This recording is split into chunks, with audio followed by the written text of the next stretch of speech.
Hey gang, so we're back here with another multiplayer battle that I decided to do.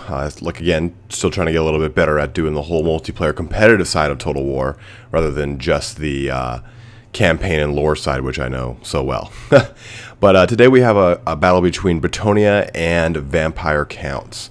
And I can say that my composition for my army right off the bat is just absolute rubbish. In my defense, I will say, my opponent had greenskins selected, and by the time I finished my my composition and pressed and readied up, they switched on over to Vampire Counts. So I couldn't make good use of what I had, but right now I've got a pretty good balance of anti-infantry and just pretty much front line with Battle Pilgrims and Greatsword Infantry. I'm holding it down pretty hard with the fire arrows, because if they were going to be going greenskins, I figured that was going to be pretty advantageous. Even for Vampire Counts, fire arrows are pretty good, with the halberd infantry for men-at-arms, just to kind of help counter against any large creatures, anything of the sort. And then for lords, I definitely went with the Fey Enchantress. Gotta love that lore of life. And wanted to squeeze in the Green Knight because I haven't really gotten a chance to use him, even in campaign. So wanted to bring out who is, if you know much about the actual lore, who is Gilles le Breton, pretty much like the head of Bretonnia. And we always got the Grail Reliquae. I can't even pronounce that properly because I'm not French. But you can also see all the way over here, I've got some Royal Pegasus Knights. Me being the kind of idiot to try new things, I wanted to kind of vanguard deploy these guys behind where I was hoping my opponent would deploy. That, as you can see, did not go so well. In fact, this whole fight in general doesn't really go so well. I've never really been up against a matchup like this at all before. My opponent stacked a crap ton of Cairn Wraiths, as well as Isabella von Karstein, a Necromancer, and we should have a White King in here, and I think another Vampire is around here somewhere. I'm not 100% sure. Yep, there it is. Got a Necromancer, a Vampire, with a Lore of Shadows, Isabella von Karstein, a White King, and then just a crap ton of Cairn Wraiths, and then this Magic Chariot. The Mortis engines in the tabletop don't really work in the same kind of mechanic as they do for this. The Mortis engines and the Black Coaches and all that crap. Well, Black Coach in general is just an outright shit unit. It's just always been bad. But the Mortis engine and its counterpart, which I can't think of right now, pretty much is used to bolster troops, and less so of an actual outright fighter. Very similar to the way the Grail Relic works. So I've never really been up against a composition like this, and my opponent pulled some pretty crazy stuff out the gate. I fought this opponent previously as a Vampire, me being Vampire Count, them as being Orc, in the match prior, and soundly got my ass handed to me. So let's kind of see how this plays out here for us. I wanted to kind of redraw a line of battle, as we can see here, to get my Royal Pegasus Knights a chance to kind of join up with the rest of the army, because they were so far out of placement here. But the real tactic I had in this point was I didn't really know how this engagement would go, so I just decided, hey, let's just hit them head on and try and use the Green Knight to snipe down, hopefully, Isabella. The big thing here is that I have got little to no magic damage. The only thing that does magic damage are the Flying Cav and my Lords. So I'm kind of shit out of luck right to begin with. The Cairn Wraiths being Cairn Wraiths and Ethereal, they have that resistance to physical damage, which is just not going to do too well for me. And I opened up with some Dwellers just to try and get some magic damage in there. It helped out a little bit, but I mean, they responded in kind by just kind of crapping all over my Men-at-Arms with a Deadly Vortex here.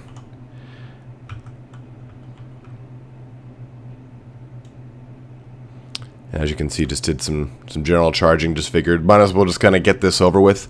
The way I'm approaching these right now is anything I do, I'm going to be learning here. So I'd rather just kind of get to it, learn my mistakes, learn what I did right, like I said in my last video, and grow from there. But the whole goal with what I did with the Pegasus Knights is at least try to get a flanking bonus in there. keeping the pressure on Isabella as much as I can with the Green Knight. The Green Knight's ability to increase his weapon damage and attack is pretty huge, especially with like the Lore of Life's bonusing abilities to his defense.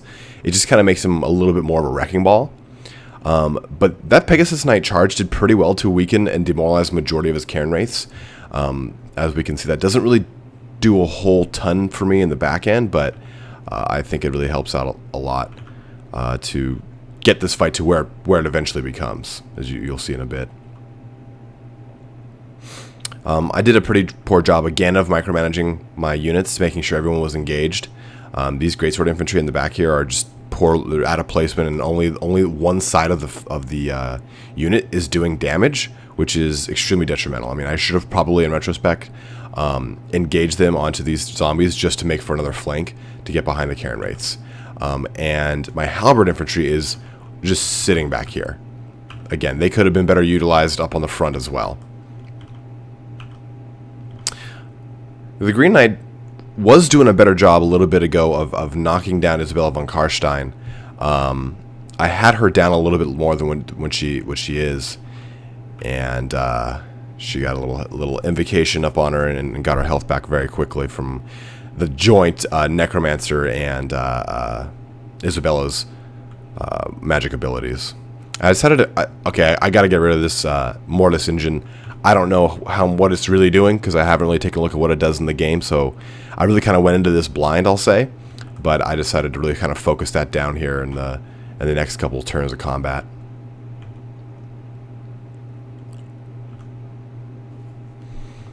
I'm pretty much using my Fey Enchantress to drop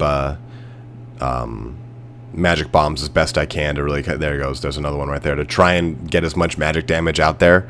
I kind of knew at this point I was pretty shit out of luck and just kind of wanted to get everyone in there to see what kind of damage we could do.